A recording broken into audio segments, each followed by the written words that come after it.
எந்த நிலையிலும் தொழுகையை விட்டு விடாதீர்கள். எந்த நிலையிலும் தொழுகையை விட்டு விடாதீர்கள். ஃபஜ்ருடைய தொழுகை உங்களுக்கு சான்று பகரும். அஸருடைய தொழுகை எவன் தவற விட்டு விட்டானோ அவன் உலகத்தில் இருக்கிற அனைத்தையும் இழந்தவனை போல் ஆவான் என்று ரசூலுல்லாஹி ஸல்லல்லாஹு அலைஹி வஸல்லம் அவர்கள் சொன்னார்களே.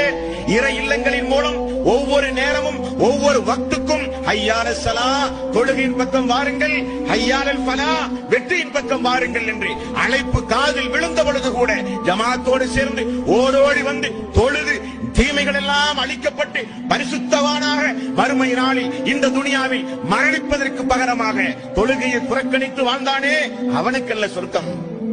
ஓடோடி வந்து முதல் சஃபில் இமாமுடைய வலது பக்கத்தில் இருக்கிற மக்களுக்கு வானவர்களுடைய பிரார்த்தனை என்று ரசூலுல்லாஹி ஸல்லல்லாஹு அலைஹி வஸல்லம் அவர்கள் சொன்னார்களே.